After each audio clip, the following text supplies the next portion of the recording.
So this 1 hour ahead will be chaired by Katherine Leonard. So Katherine, how are you again? So may I introduce you here among our Indonesians, our Asian friends in the really what we said from the previous discussion. This is a borderless family. So we are here, can see from our monitor, our friends from around of the world. So Katherine Leonard, may I introduce Katherine is the Secretary General of INTO, the International National Trust Organization. I speak in bahasa Indonesia. Katherine Leonard, kita sangat berbahagia ada Katherine malam ini di sini. Beliau adalah Sekretaris Jenderal dari INTO, di mana BWPI adalah member anggota dari International National Trust Organization atau organisasi pelestari di tingkat dunia. Dan pada malam ini ada juga speaker yang lain. Di sini adalah Katherine Malone sudah hadir. So I introduce you Katherine Malone friends from National Trust Historic Preservation. Hi, good morning again. Very honor for having you among us. Yeah, and there is also Darren Peacock from National Trust of South Australia dari organisasi pelestarian Australia Selatan. Kemudian juga ada Irena Edward, tapi kita belum tahu apakah Irena sudah tune in. I don't see Irena around, so maybe she will come later.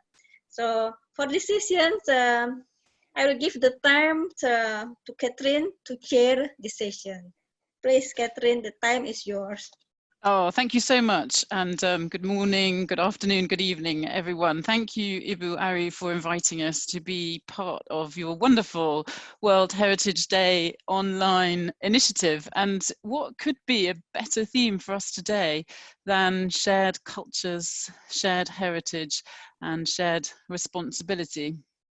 I've been listening a bit to the previous conversations, and some of your speakers identified some positive silver linings from the pandemic, and certainly this ability for us to come together as a global community really is one of them. And I don't think there's ever been a more important time for us to do that, to throw our arms around the world with all that love that we've been talking about. And it's never been easier with this wonderful technology that we have.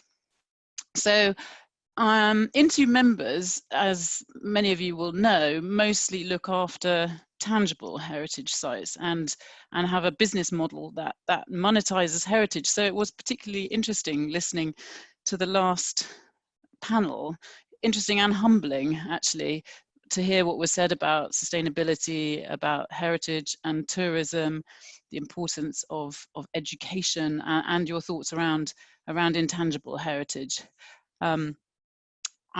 These are extraordinary times, are they not? For the people and communities that we work with, for the places that we look after and protect, and the intangible heritage as well, and also for our own organizations.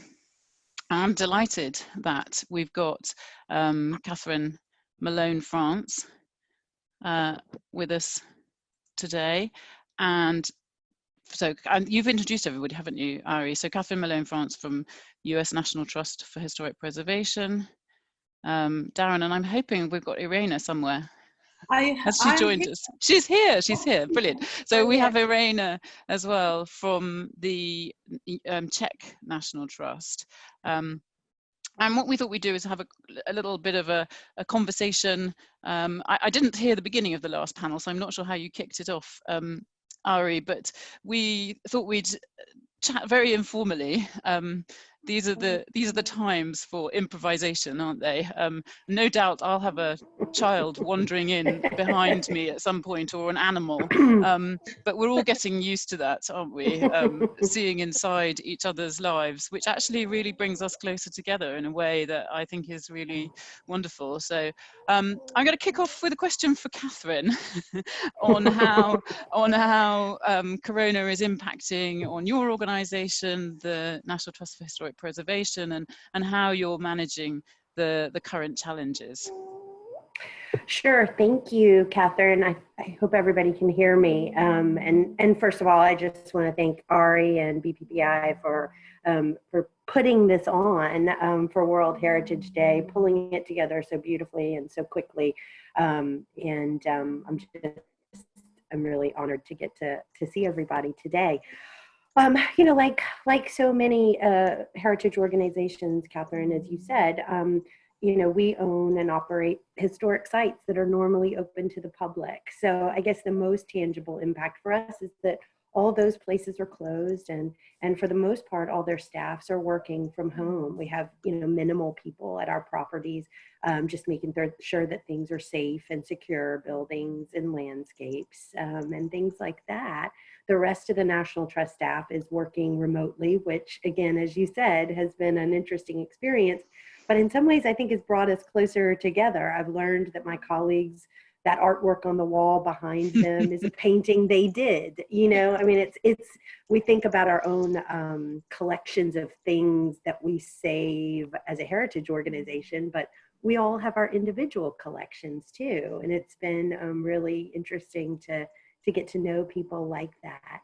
You know, so those are the impacts. Certainly there are financial ones that we're really grappling with, but I have to say that we as an organization, and it's, you know, it's a fine line, right? There are very serious challenges every day for healthcare workers and people who are selling groceries. And, you know, there are very serious challenges in the world, and people on the front lines of them. And we want to make sure there's the proper attention paid to that and gratitude and support for it. But we've also been really focused on articulating for our national audience how places help to sustain us, and, you know, how places, whether it's their stories of inspiration or their own resiliency, or the beauty of these places can help sustain us in this challenging time. Where possible, we've left our properties open so that people can continue to use the grounds and continue to enjoy beautiful places. But we're also online trying to share, you know, stories of how places sustain us. We talk a lot about how we save places. But this has been, again, a humbling reminder that, you know, places save us, really. And I think focusing on that has been, I think it's been good it's been a good way to talk about places, but it's also been a good reminder for us as an organization that it's really the places that endure and the places that sustain us. Thank you. That's really great. And what's the response been from your audiences? It's been really positive. I mean, I have to say, you know, I was, again, a little worried because this isn't, you know, how do you help a first responder who is worried about whether they have a mask? You know, this is a little bit different than that. But I think that people have responded so positively. They've been so grateful for the stories, again, of inspiration and the idea that places can provide respite and beauty within a social distance. You know, most of our properties are large enough that people can walk around, but they've also appreciated, I think, the continuity that looking at heritage can provide, and the sense of identity, and the sense of that we've weathered other challenges and survived. And so we need to do the same here, really drawing strength from our past and from our heritage. People have responded really positively and really gratefully for that. Yeah, that's really good to hear. Thank you. So yes, we've, from our conversations with other Into members, we've heard about concerns about their own organizations being able to make it through into the future with all the challenges, but on the other hand, some fabulous stories of increased online activity, creative ways of engaging with the public when the places are closed, just like your you're saying, and also this very strong willingness and eagerness to work together and to support each other. So yes, it's really good to hear. Irena, would you like to share your perspective from the Czech Republic? Yes, I'd like to say hi to everybody and thank Darren for including us, and to Katherine, everything, all of that. It's fabulous. Well, Czech Republic, as you know, has a loads of properties for such a small country, but Czech National Trust is slightly different in that sense that most of us are volunteers. The only person who gets paid is our director. So, and I'm sitting in London and they are sitting in Czech Republic, which actually is like Moravia and Bohemia, two big bits to Czech Republic. So I am absolutely stunned how our volunteers are actually sticking in.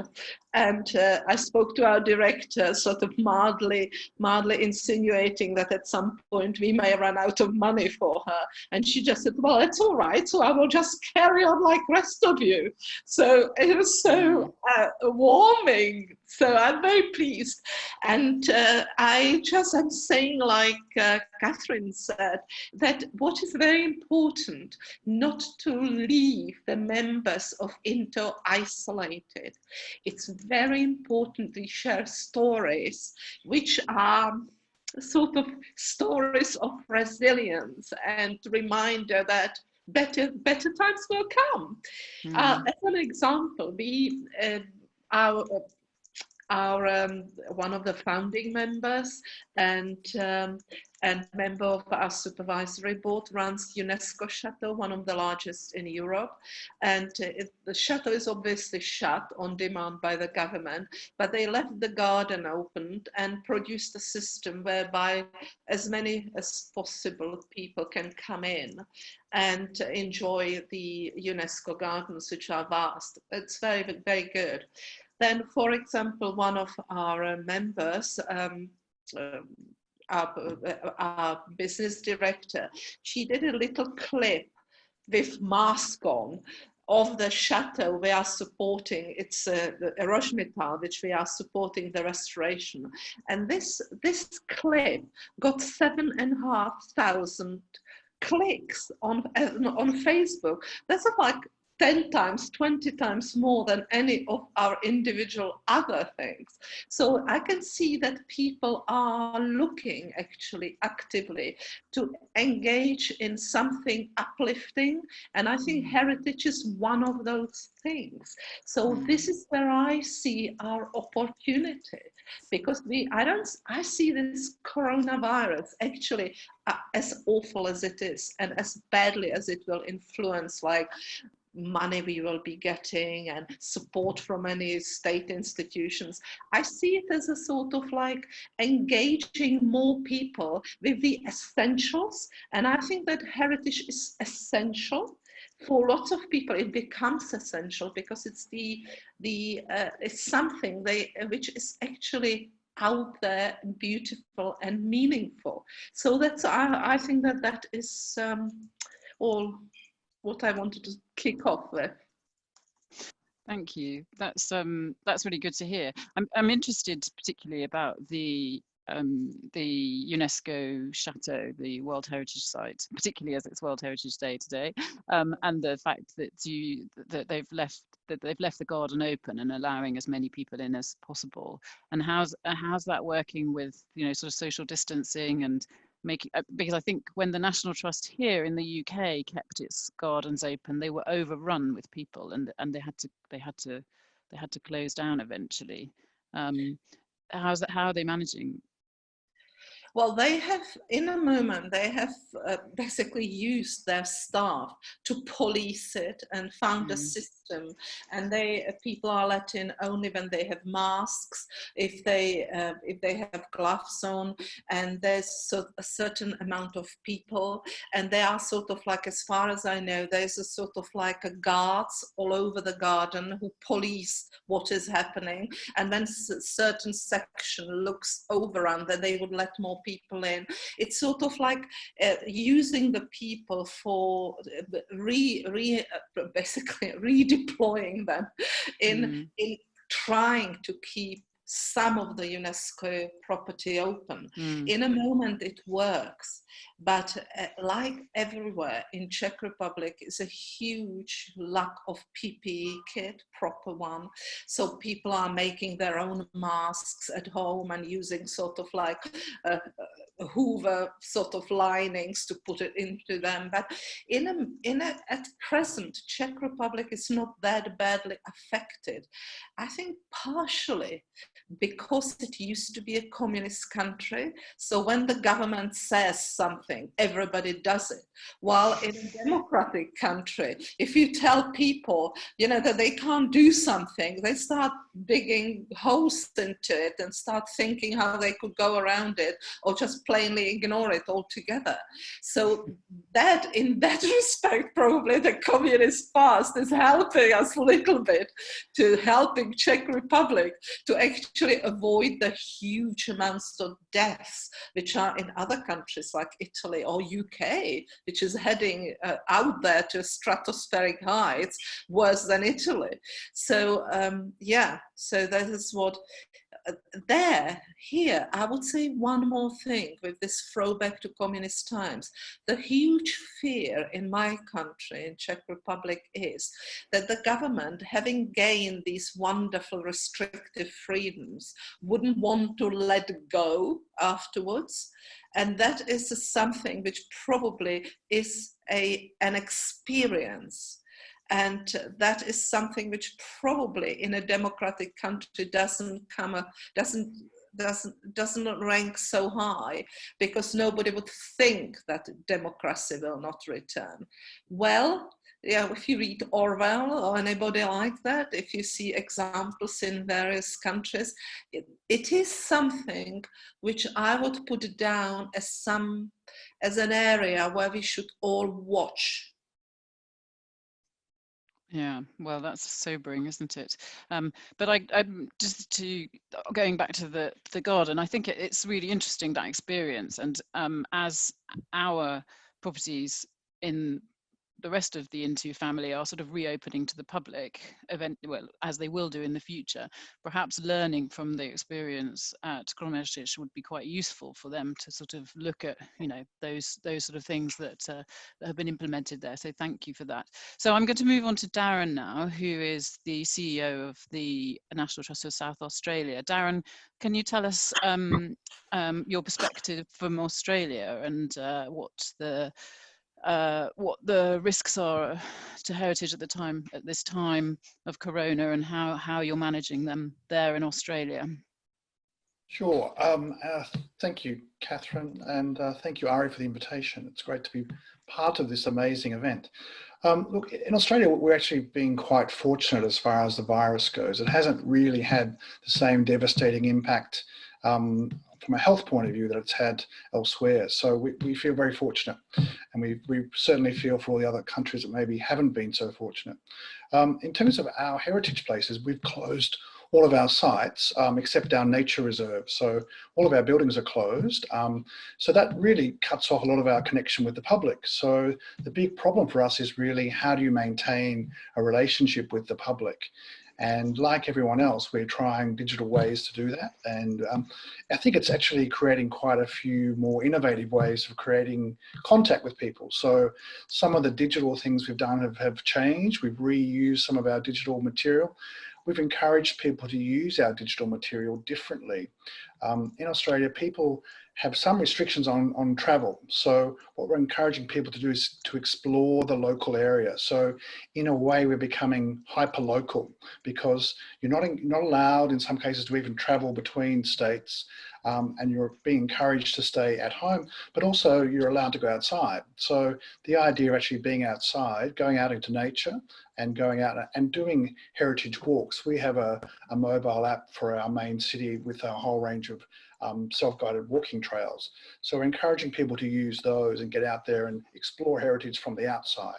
So there's lots of ways you can, I suppose, change what you do with people.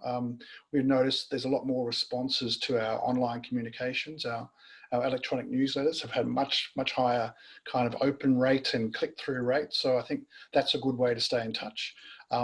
We've started doing streaming of live concerts from some of our venues. So we're putting on performances for people. So that's another new way for us to actually show heritage being used.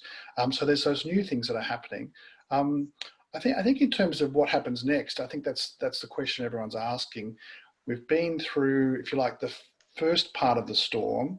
I feel like we're in the eye of the storm now, where we're kind of adjusting, but we're thinking, well, what's going to happen as we come out of the storm, and what's the new world going to look like? And we're not in Kansas anymore. So I think we've got to think about, what is that new world going to be?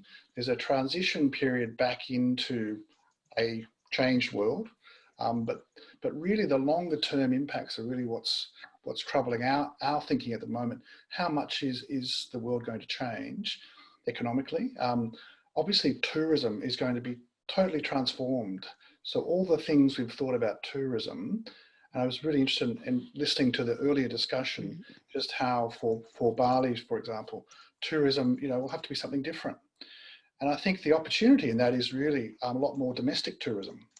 So looking at, in Australia anyway, the idea of how do we actually make our heritage places really appealing to domestic tourists, because we won't have international tourists here probably for 18 months.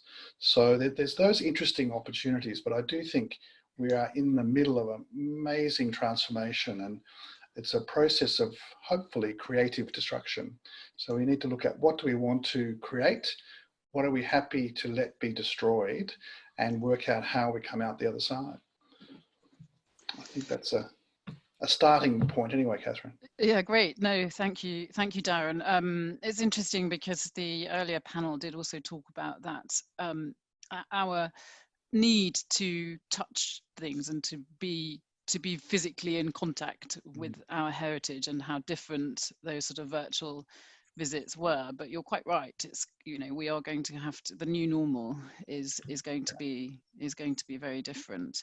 And I mean, I'm just checking the time, how we're doing. Right, so we're probably about halfway through, so we could move on to thinking about the future.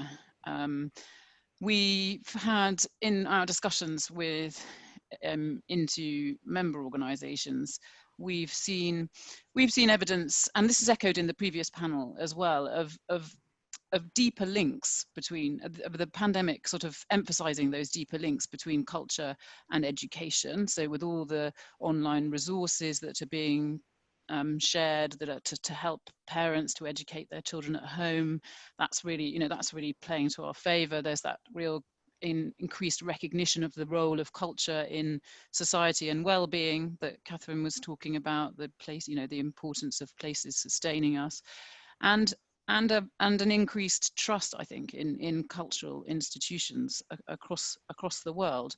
I'm going to go back to Katherine and ask about what your thoughts are on the future, and what new opportunities might be emerging for engagement with heritage and participation.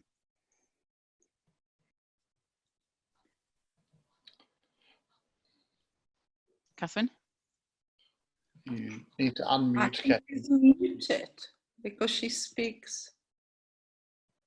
There we go. There you go. Sorry, I was muted and unable to unmute myself. No, me neither. So go. Sorry, Katherine, go ahead. So no. So I think to go back to something that Darren, I mean, in terms of thinking about the future, I think Darren made two really important points. First of all, the hyper-local, right? I mean, I think that even for some time, it's going to be about connecting heritage to local audiences. And I think that's actually really healthy and sustainable for heritage, because I think it can be, and this is reminding us of why it can be, but it can be dangerous for heritage to live by tourism alone. Heritage needs to serve its local communities. And this is a reminder of how critically important that is. We often say at the National Trust, to remind ourselves of this, that some sites have a national audience and some sites have an international audience, but all sites have a local audience. And I think this is such a reminder of why that is important, and of all the ways we can build those connections, right? By making these places open, to use the National Trust of England, Wales, and Northern Ireland to welcome people, you know, with open arms to these places, and to make them, to lower the bars for how you can interact with heritage, that it really can be taking a walk, you know. And I think too, though, this idea of the digital is not the enemy of heritage. You know, that in fact, because I've been in those conversations for, you know, decades, where heritage was so resistant to the digital, as if somehow that was going to replace people's attachment to place and their desire to interact with it in person. And I hope what we're starting to understand is that that's just another way in which people can interact with heritage. And so I think my hope too is that this digital engagement, this virtual engagement with place in so many creative ways, like the examples Darren just gave, is going to continue for the long term. I think, again, both of those things, a focus on the hyper-local and a focus on the digital, would be so good for heritage. You know, we have May, the month of May, which is about to start, is usually Preservation Month in the United States, right? So that's the month that we emphasize. It's led by the National Trust, and, you know, communities all over the country focus on celebrating places. And so we were sort of faced with, do you cancel Preservation Month? You know, usually that's very much about people getting out into these places, celebrating them, working at them, volunteer days, you know, politicians giving speeches, you know, that kind of thing. And we decided, no, we're taking Preservation Month virtual. We're going to do 31 days of different virtual experiences. We'll share a new one every day, but there'll be a calendar of all of them. And somebody said to me, well, what happens next year? You know, do we go back to regular Preservation Month? And I said, no, I mean, we continue to do both, right? Next year, I don't ever want to stop doing virtual Preservation Month, going forward. I want it to be an add-on, because the truth is, virtually, I can visit all kinds of places nationally and internationally that the reality is I'm not going to visit necessarily. A site at a small town in South Dakota, you know, or a site far away, I might never get to. And so I think moving away from the idea that the digital is somehow the enemy of our place-based work could be a really healthy outcome from this. Yeah. That's really good to hear. I'm very interested in the digitalization of Preservation Month. I think that's certainly something that we will all watch with eagle eyes to see how that goes, because we're pretty excited about it. Yeah, I mean, we're obviously pitching it to funders too, but as we do everything. But you know, I think it's going to be everything from, again, reusing content that we already have, to, you know, creating new content. But we're excited about the range of places we're going to be able to highlight, and the different ways we're going to be able to have people interact with them and with their stories. Yeah, and just generally, a lot of Into members organise those kind of festivals. The 5 totally. spring days, the Italian ones that they've just, you know, they had to cancel because it was right at the end of March, just so they didn't even have any time to sort of think about putting it online. Heritage Open Days, a lot of our members are involved in those. The Australia, Darren, you have heritage festivals in Australia, don't you? I think. Are you thinking of putting those online, or what? What happened? The Australian Heritage Festival happens in May, and that was because it's run through a whole of smaller organisations, and it was too late to really change that. So, but it's fantastic to hear that the Americans are, you know, pressing on with the digital. That's terrific. We are indeed. Yeah, we'll see how it goes. Well, fabulous. But the other interesting thing I think Katherine brings up is the fact that how we do digital is changing too. Partly of necessity, we're using digital because it's about our only channel at the moment we can use, but I think it's forcing us to be much more relaxed about how we do digital. I think digital's been done in a very kind of uptight way. And now I think it's not just a matter of putting polished, finished artwork out there. It's actually things like this, which are interactive, you know, spontaneous, live. So we're using digital differently, and that's got to be a great benefit of this experience. Darren, I could not agree more. And in fact, you know, I met with our digital team last week, or not last week, yesterday. The days have run together. But I met with them and I was like, okay, you know, I love this idea of doing a Facebook Live, you know, cooking demonstration and a culinary history at one of our sites. And they said, okay, but, you know, a million things could go wrong with that.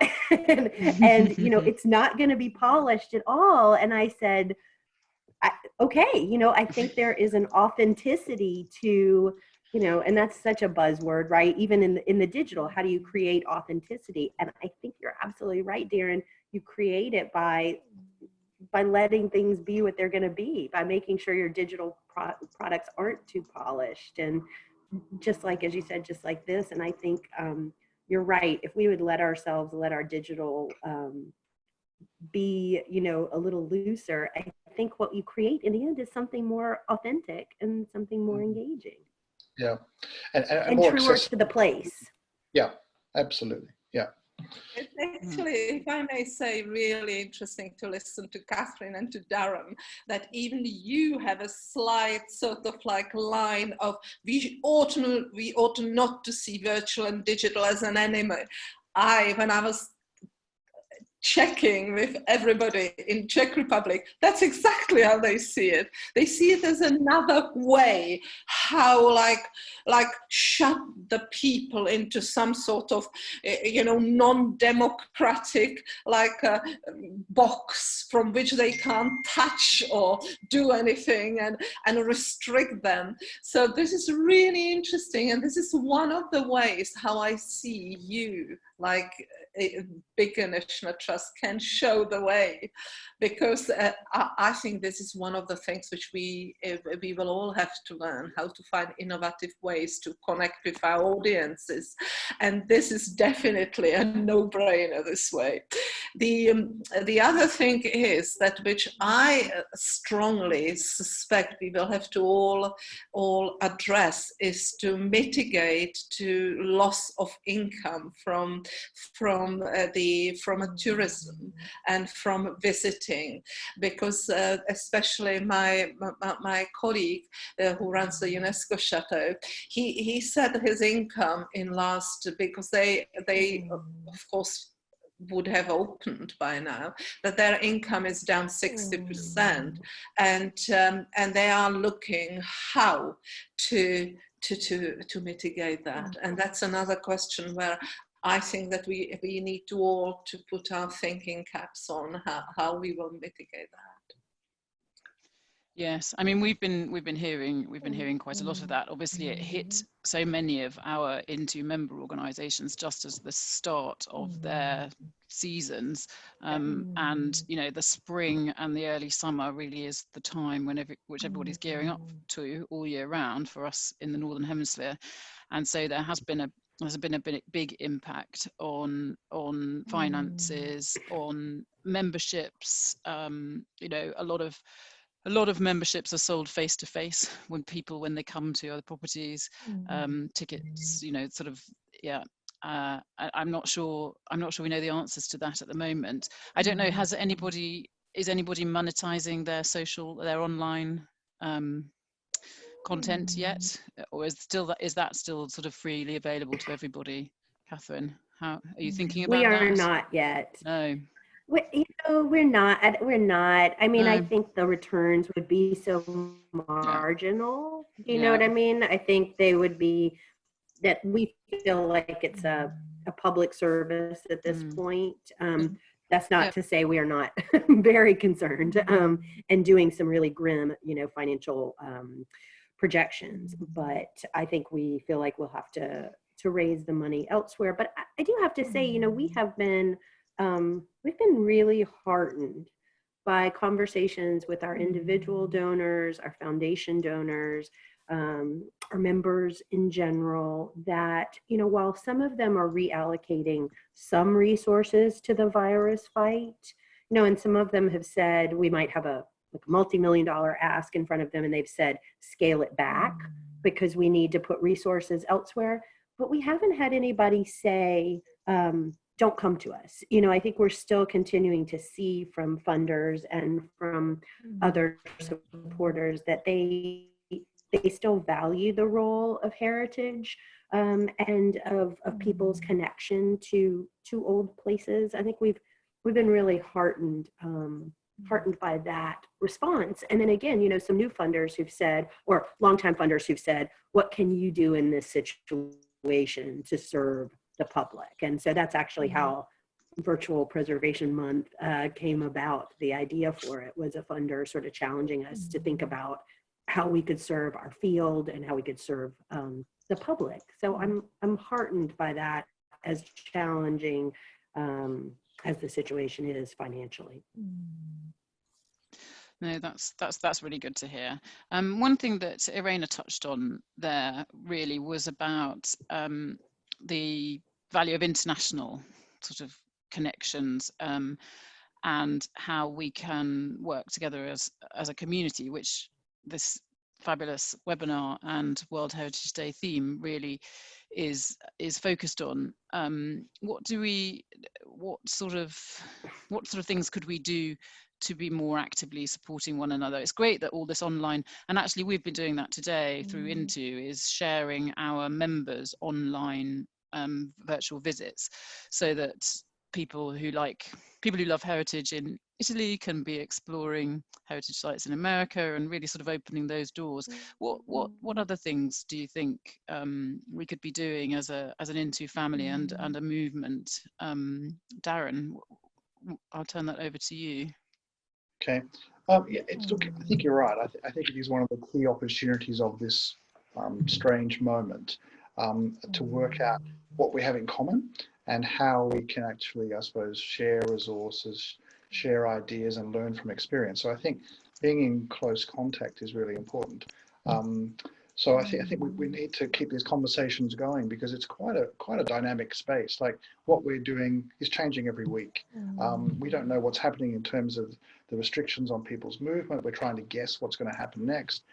So there's a lot of learning happening all the time, and that's great. And I think it is unleashing a lot of creativity in how we think things, how we do what we do, and how we think about it differently. So I do think we need to be in close contact and having these kind of creative discussions where we can learn from each other. But I think there's a bit of I suppose spontaneous work that we can do, just trying stuff in the heat of the moment.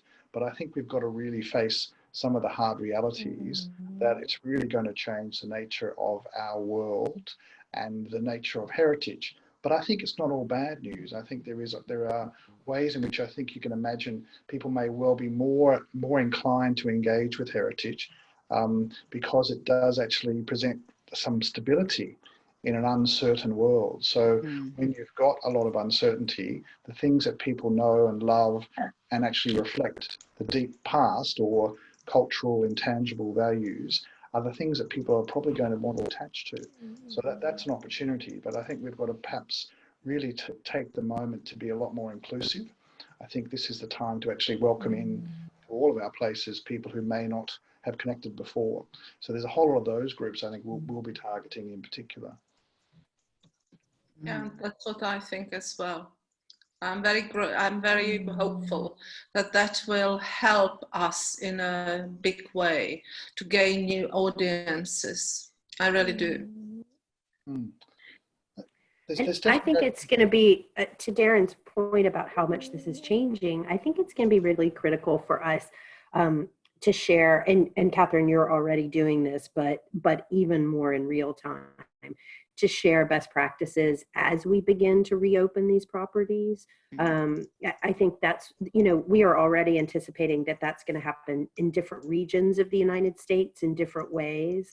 And I think the same is going to be true internationally, right? And so there are going to be, as as Darren sort of alludes to, like real-time almost learnings, you know, and how to quickly benefit from those best practices and those lessons learned. Yes, I had a good example from New Zealand, where in New Zealand they have closed their postal service, so they cannot send out mail to their members. So what they've been doing is actually calling them by phone. So they've been having these direct calls to their members, which is a fantastic way to renew contact. So of necessity, they are changing that kind of relationship with their members. So there are those kind of things that are just happening that we can all learn from. I love that idea. That's a very good idea. Yeah, no, it's great, isn't it? I mean, you're right, born from necessity to a certain extent, but also a really good way of using property staff who are sort of stuck at home, actually, with with not much to do, not much else to do. So they're ringing members to get them to get them to renew and to also have those conversations about the importance of their support and to really kind of you know, build support in that way. No, it's really good. Brilliant marketing. You wouldn't have thought of doing it though. No. But they are doing it, so it's terrific. Yeah. That's one of the things. It's amazing. Yeah. Right now, I haven't been looking at my screen very carefully. And we have some, oh no, I was going to say we've done a similar thing. I like that idea. Yeah. No, it's really good. So we've got some questions. So perhaps we'll try and answer some of those. I have a question from Harry, which is to all the speakers, and it says, will there be any procedures in serving publicly when the situation is going to be longer than expected? Will there be any changing forms in serving publicly, just like a virtual museum or online opening or something in the future as a transition or change?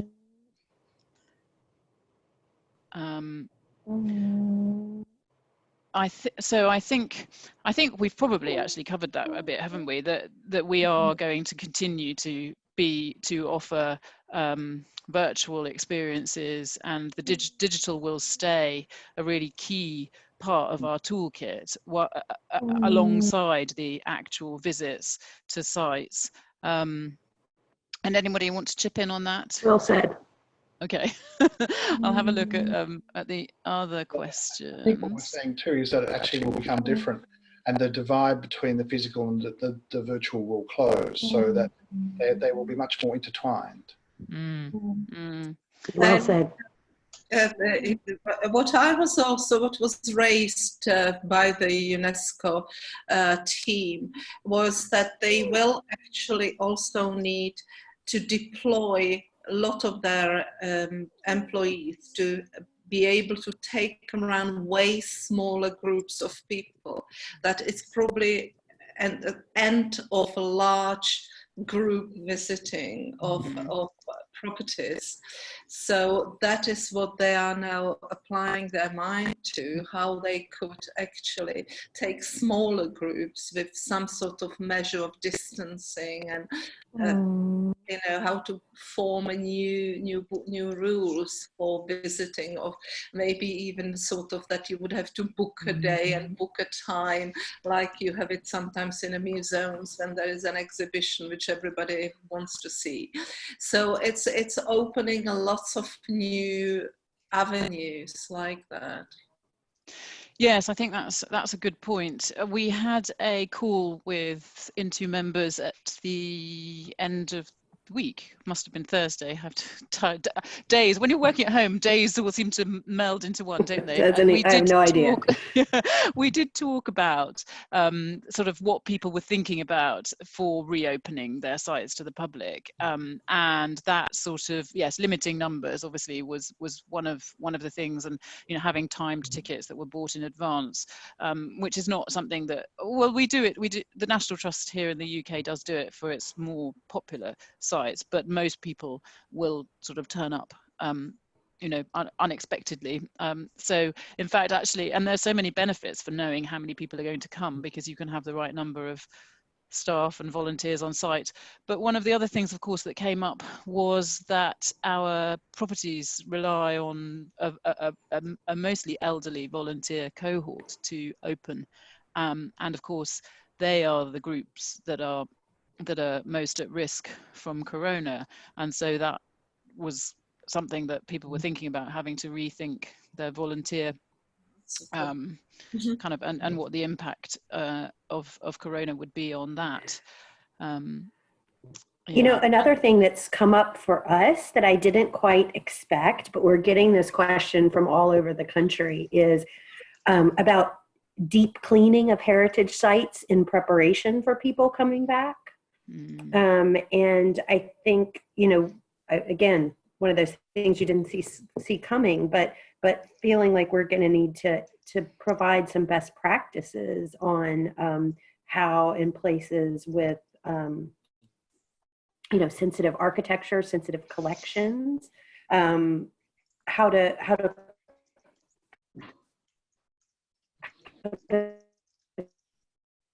clean appropriately. Another area of just sort of very pragmatic advice, and I hope the international community can weigh in as well.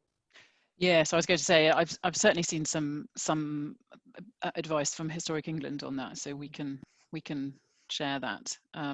Yeah, and I think as one of the other things that came up on our call was just rethinking how you move people around your sites and being clever. And that sounds a bit like what you're saying in the Czech Republic, Irena, at the chateau, developing slightly new movement plans and figuring out, you know, the visitor centres and the rest. You know, are you going to keep the cafes open? Perhaps not to start with. What about the bookshop and so on and so forth? So lots of thinking about people and how we're going to organize ourselves once we open our doors. I'm going to flick back and see if we've got any more questions. Okay, no, we have got more suddenly. I'm sorry. Okay, sorry. So, how could we use formats like this great event to continue collaborating in the future? This is from Uli Herbig. Well, we do so many of these with Into, obviously, because we're an international network. So we use Zoom for our board calls, for webinars, for discussions. So we are doing them a lot. I think we have all improved the way we participate in and manage online meetings. We're all so much more confident with them now. I think it's great, and I think so many more conferences and events like these will be going online automatically. It's so much cheaper, it's easier. Ibu Kanitha was saying at the beginning, and when I tuned in earlier, you know, it's so much easier to organize an online conference. I mean, you know, they're probably hard to get really slick and professional, but there's something very immediate and authentic about these conversations. But Katherine, what do you think? How could you see your conference going online like this? Yeah, absolutely. And I mean, we're having those conversations. Our conference is in late October in Miami. So, you know, trying to figure out, is it all virtual? Is it some kind of hybrid between virtual and in person? And I think, again, to go back to Darren's point, that I think it's going to be, as we reopen these places, I think it's also going to be about how the digital and the in-person are more intertwined.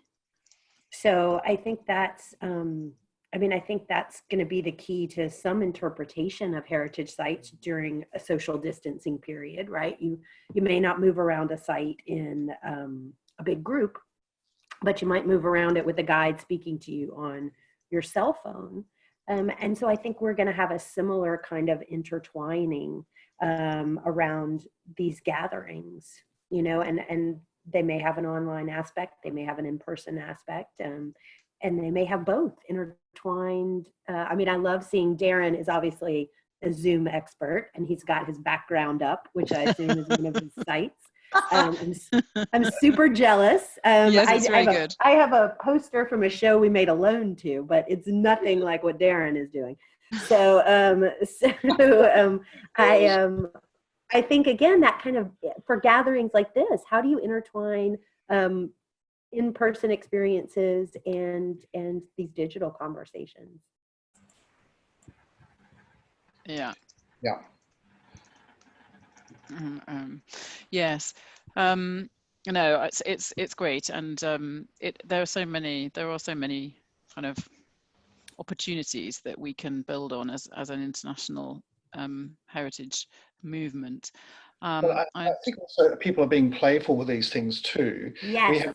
We have a virtual happy hour with our staff every week, and we have a background competition every week to see who has the best background. It's really about learning to play with the tools. Oh, I like that. The background competition is a really good idea. I love I think that, I might have to Darren. copy that. I'm liking I believe Irena. Darren has won for today. Yes, no, he has one, but I'm loving today's Irena's winner. painting. The painting behind It's Irena very is nice, fabulous. but Darren's our winner. Yeah. There is another comment. That's my office, by the way, and it's 11:30 p.m. at night, so it doesn't look like that. Yes. Well, that reminds me actually also that I've been contacted by a Czech person who is very, very famous animation specialist, and she for quite a while now is doing educational, absolutely witty and wonderful, something like Roald Dahl, sort of like cheeky for adults and children, sort of educational animation films about historical events, about historical personalities, and about castles, and about how there are sort of like legends. And so I was thinking that I introduce her widely to you, because I've seen she now just wants some Palm d'Or, and she's at home doing nothing because all her work was basically freelance and it all dried out. So I instantly latched on her and said, well, what about talking to some of our members, because that's what we will be doing. We will be looking at connecting on educational side more, but in a nice way and not a boring way. I've seen several of her animation films. Czechs are very known for their animation, and I just was creasing myself. It was so good. And so I must send around her contact and some of the examples so that you can pick it up yourself if you feel like it. Please do. Mm-hmm. Yes. Well, historic animations of our sites could be very interesting. Well, look, I mean, I think we are coming to the end of our time. I don't know, Ari, did you want to chip in anything, or did you want to do a little summary in Bahasa, or what were you how were you thinking of ending our session? Hello. I think it's already running very well. Yeah, I mean the solidarity among us, it's becoming stronger now. We realize that there's so many things we can do even in this difficult situation. Our creativity, our learning and learnings, it's still going on. And I think thank you for really marvelous conversations among the INTO members. We learn a lot, and sure that there are so many homework that we can do now, and we can connect easier now for a better network, a stronger one. And I think everybody here agree that this situation is not make us weaker, but in vice versa, it's make us stronger, and then it's make us having more creativity, that we can be even honestly more focused. For instance, like us in Indonesia, everywhere we have to go to our work, we trap in a traffic jam. But no traffic jam. We directly do our work in front of us. Just get out from the bed and the work already there. So this is also something that we have to think really in the positive side. Yeah. So to all Indonesian, maybe I just have a brief summary. Allow me to translate to them. Yes, yes, go ahead. Jadi teman-teman, Ibu dan Bapak semua, terima kasih nih saya ngelihat ada hadiran keluarga-keluarga pelestari ya, ada Mbak Nungki, Mbak Devi Kausar ya. Ini senang sekali bisa bertemu di acara ini. Selamat Hari Pusaka Dunia, dan tadi teman-teman dari INTO menyampaikan bagaimana di belahan dunia yang lain juga menghadapi kegiatan-kegiatan yang dilakukan dalam menyikapi pandemi COVID-19 ini dalam upaya pelestarian. Sepertinya banyak hal yang sama yang bisa kita terapkan juga tentang bagaimana menyikapinya dari sisi positif dan juga meningkatkan solidaritas antara organisasi pelestarian. Mungkin itu yang bisa saya sampaikan. So I get back again to you, Katherine. So, is there any last word from you? Okay. Yes. Well, thank you. So, I mean, there was we covered quite a lot of different things in that conversation. The things that really stood out for me were actually chime very much with the previous panel. Was the local, hyper-local, working with our local audiences, digital not being the enemy of heritage, the importance of authenticity, even if that means it's a bit more relaxed and not polished, just like today.